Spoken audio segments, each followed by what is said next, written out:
Welcome, I'm Bruce Munro, and with me is International Relations Specialist Professor Robert Patman, and this is Global Insight. One of our closest friends in South America could take a lurch to the right. What is going on in Chile? And what about the rest of South America? Welcome, Robert. Morning, Bruce.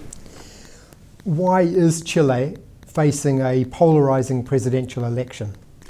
Well, we've just had the first round of the presidential election. This was an election that took place on Sunday, our time, and it was the presidency was up for grabs, as well as seats in Congress and the regional councils. So there was three sets of elections going on under one umbrella. The background to this election, Chile has become polarized in the last 2 years. In many respects, Chile's been the exemplar state in Latin America. It's been quite prosperous. It's had quite a free market model that's worked, at least for Chile, and that seems to have unraveled a bit in the last 2 years. While Chile's been relatively prosperous, there's been growing uneasiness about the degree of inequality that's accompanying this trickle-down economics approach. And that's intersected with COVID. Chile has been really hard hit by COVID. More than 38,000 deaths, Bruce, in a country of about 19 million people. And that's the backdrop. And I think many people expected, many neutral observers expected, given that backdrop, that the younger of the two contenders, Gabriel Boric, who's a 35-year-old former student leader, would overcome Jose Kast, who is right-of-centre populist leader, pro-Pinochet, said that he supported Pinochet in the past, and but in fact it was Kast who came out on top in what was a bitterly contested first round of the election. I say first round because under the Chilean system, unless you win 50%, if you're a presidential contender, unless you win 50%, then you have to have a runoff. So it'll be Kast and also Boric competing in the second round. Kast got 28% of the popular vote, Boric got about 26%, so there's about 2% separating them. But the general, if you look at the other parts of the election, such as in Congress and also in the regional councils, the drift was right of centre. This is, I think, testimony how polarised Chile is now. And as you indicated in your opening remarks, it's been an important friend and ally for this country. How significant a player is Chile in South America? I think it is significant. Seen through New Zealand eyes, it's one of three countries where we've got embassies with. It's a country, the others being Mexico and Brazil. And it's a country that, from a New Zealand perspective, we've worked closely with. Geographically, Chile is quite like New Zealand in many respects. They're both predominantly agricultural countries, although Chile is also got a lot of its prosperity by production of copper. But, as I said, it has had quite tumultuous problems in the last 2 years with lots of street protests. Also, there has been growing violence between the police and indigenous rights activists in the south of the country.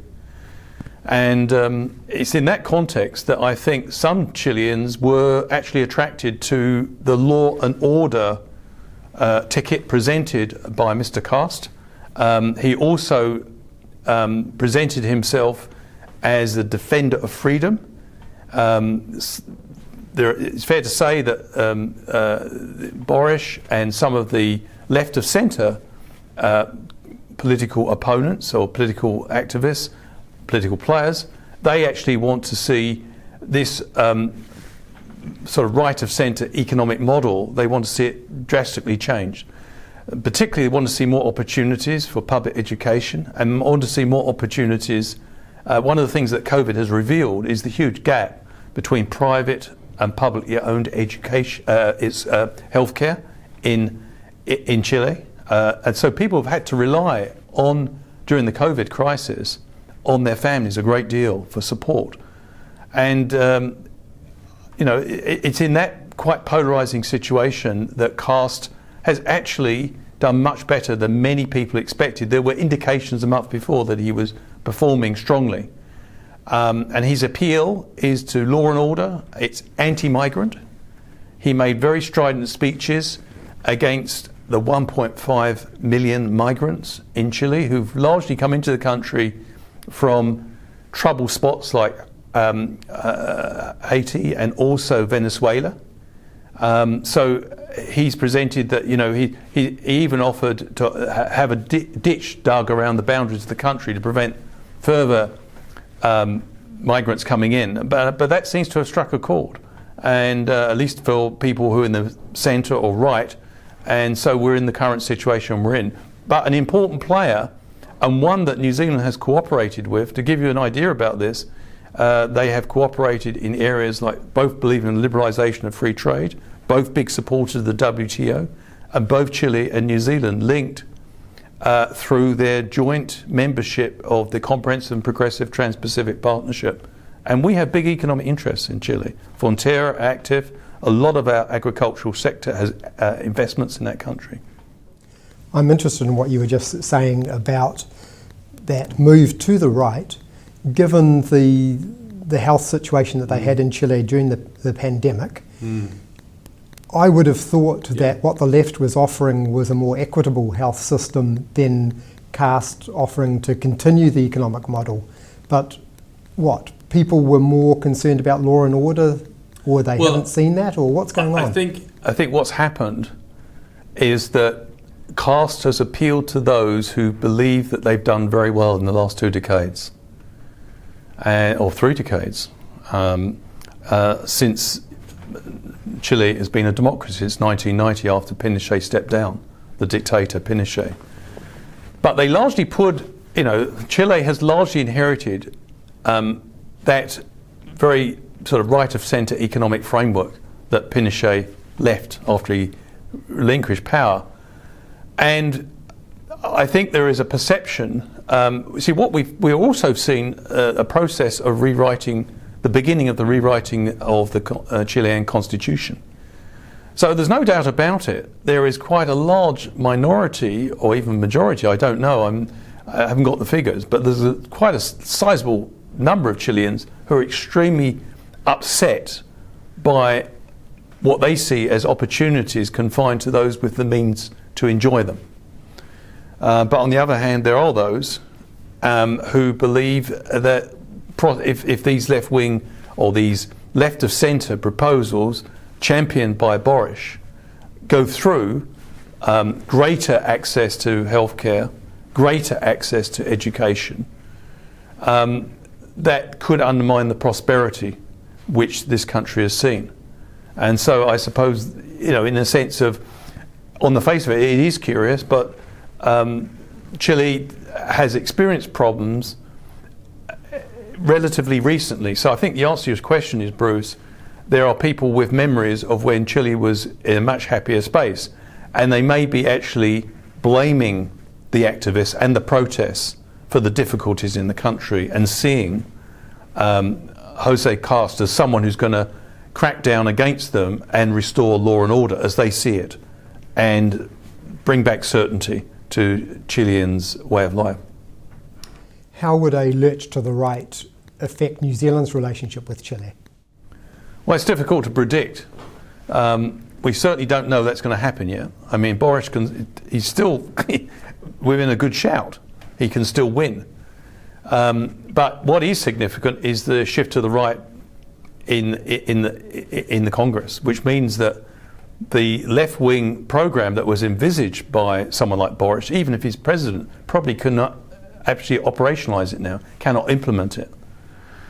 So that is a problem. But if, say, Kast wins, that could be, I think, a potential problem for New Zealand. After all, he is a bit of a supporter of, or he practices the sort of populist politics that Donald Trump's associated with, and having someone like someone who admires Donald Trump within the comprehensive and progressive Trans-Pacific Partnership might cause problems. It might make the task of, from New Zealand's point of view, it's a problem because New Zealand, particularly after COVID-19, we're not through it yet, of course, but in the post-COVID world, if you want to put it that way, New Zealand wants to see more international rules, more authoritative international institutions. One thing COVID-19 has shown is the complete absence of any global health authority to deal with a pandemic. So countries have had to deal with it in a piecemeal way.